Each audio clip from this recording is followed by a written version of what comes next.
which we will get onto this afternoon. Across the Hudson River is our sister state, New Jersey. So right now you're looking at Weehawken, New Jersey.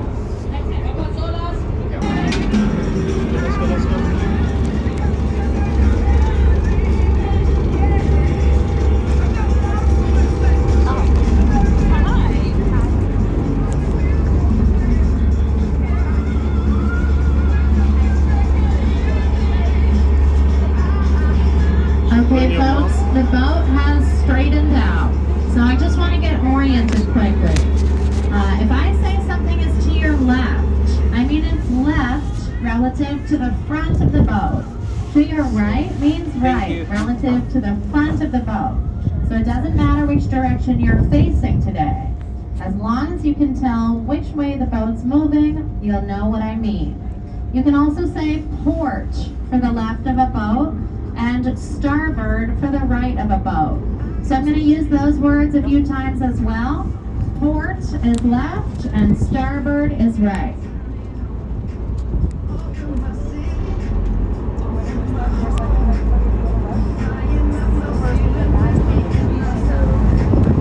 Folks, at concessions downstairs right now we have some promotional prices going on. So right now at concessions you can purchase 2 hot dogs for $10, 2 words of popcorn are $15. You can get 2 for 20 beers downstairs at concessions. So go check that out.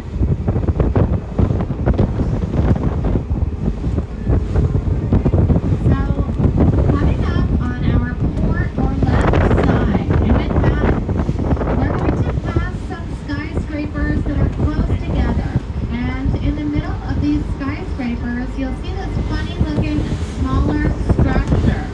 It looks kind of like a pine cone or a honeycomb. If you think of a better way of describing that, please let me know. I'm looking for a new way to talk about it. But that's called the vessel, and it's made up of 154 overlapping open-air staircases that you can walk on.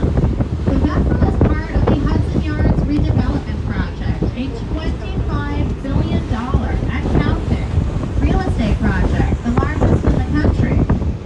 Folks, on the port or left side, get ready to take a great photo in just a few moments. The classic Empire State Building is going to appear behind the vessel, that thing that looks like a pine cone. So if you're on the left side of the boat, get your cameras ready. The view is coming up in just a moment. I will point this out on a return trip as well for folks on the starboard side, or in case you miss it. So the captain very nicely slows down. Here comes the classic Empire State Building behind the vessel. And we lucked out. The first trip of the day, we could not see that building because there was too much fog. But you still can't see the very top, but you can see most of the Empire State Building. It's just a little mysterious right now. Also at Hudson Yards, you'll see the skyscraper, the very tall one with the triangular roof. That's called the Edge. The Edge offers this 360-degree observation experience of New York City from its deck.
newest tunnel is 2035, about a decade away. And you know, when they say They really mean like 2042. So we'll see some construction going on for a while in the Hudson River. So coming into more consistent view on our port or left side is the Empire State Building. So it's that slender rectangular building to our left with the point on top. You still can't see the very top, but you get most of that building. When the Empire State Building was complete in 1931, that was the tallest skyscraper in the world. And it held that title until 1972, so about 40 years.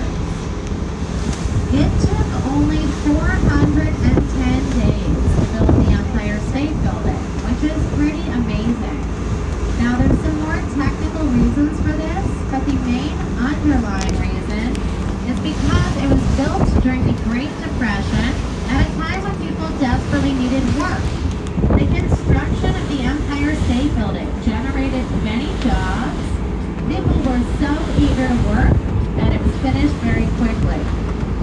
There were less jobs to fill up all the offices inside the building once it was complete, but that's another story. In fact, in 1933, when King Kong would climb up the Empire State Building, at that time they were hiring people to enter the building and turn the lights on to make it look more occupied than it really was. It had earned the nickname at that time of the Empty State Building, which is really embarrassing. The Empire State Building is so large and so iconic, it has its own zip code. And on a clear day without a cloud in the sky, not like today, you can see 5 states from the observation deck. New York, of course, New Jersey, Connecticut, Massachusetts, and Pennsylvania.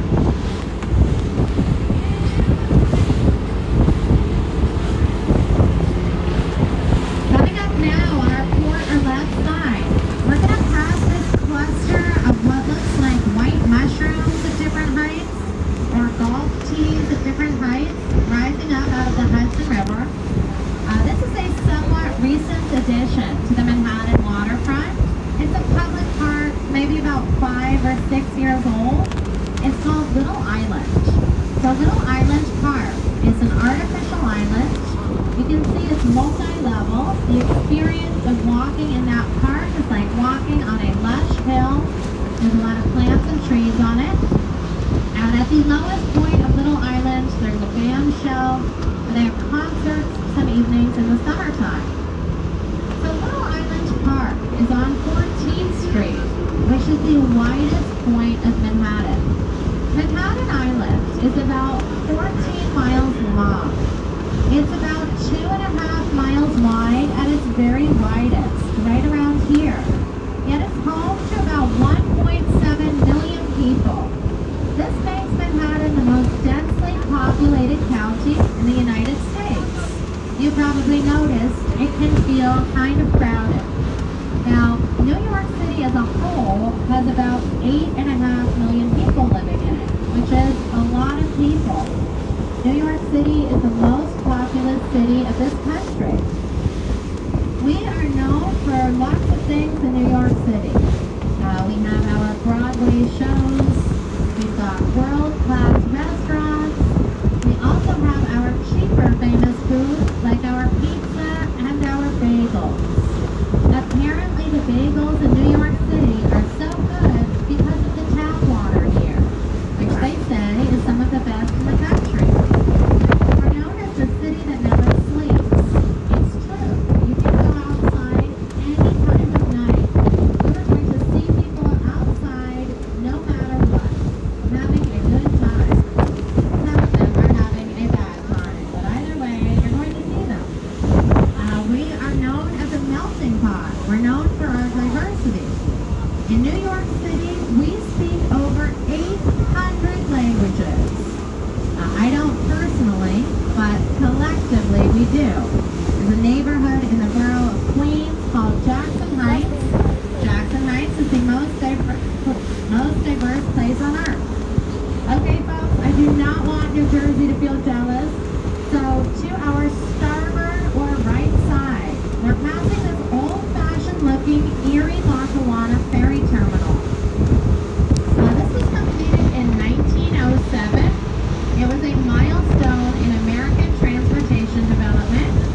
because it combined railroad and ferry services in one terminal, which was a new thing at the time.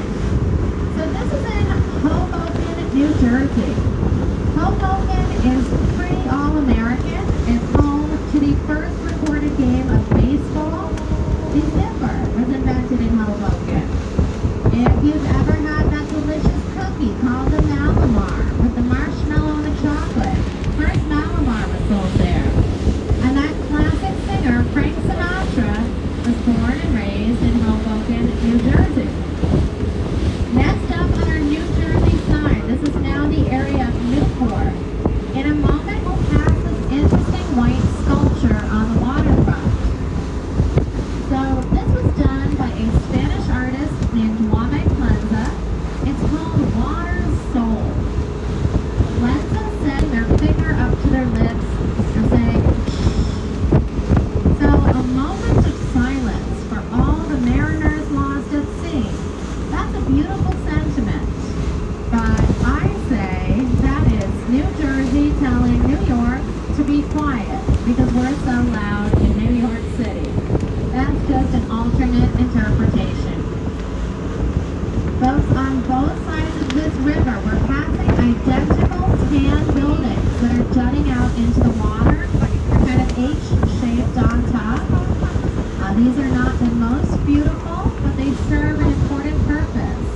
Those are the exhaust vents, the ventilation system for the Holland Tunnel, one of those tunnels that runs underneath the Hudson River and brings commuters between New York and New Jersey. So we just passed over many other people traveling underneath this river.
octagonal. The shape is based on this classic palm olive soap that was very popular back in the day.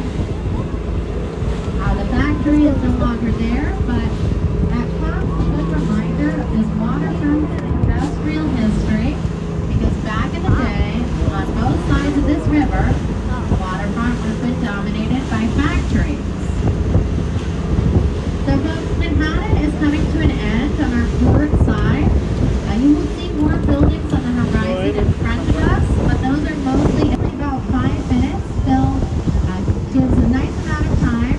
Then we'll turn around and we will sit still for the same amount of time with the other side of the boat, the port side, in front of the statue. So wherever you happen to be on this boat today, don't panic. You're going to get plenty of time.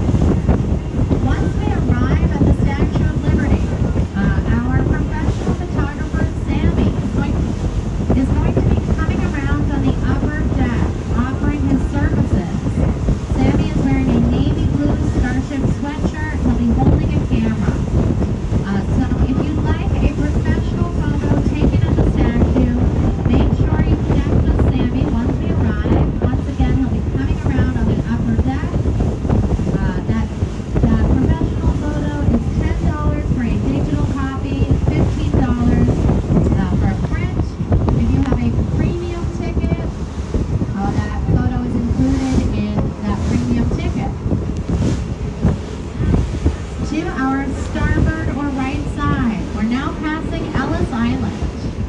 So between 1892 and 1954, Ellis Island was the primary immigration center for the United States. About 12 million people passed through Ellis Island during that time, seeking a different life in America. So I know we're from all over today, different backgrounds, different parts of the world, but it's definitely very possible that there's people on board right now with family connections to Ellis Island. My great-grandparents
issue is formally entitled Liberty Enlightening the World.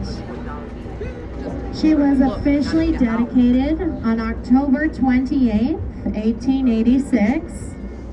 She was a gift from France to the United States, representing a friendship between the countries, celebrating the centennial of America's independence, that's the 100-year anniversary, and celebrating the recent abolition of slavery in the United States. So she was conceived of by the historian Edouard de la Boulaye. And there were two main people who worked on her physical structure. An architect named Gustave Eiffel, maybe his name will ring a bell. He built that very famous Eiffel Tower in France. He built her steel framework, like her skeleton.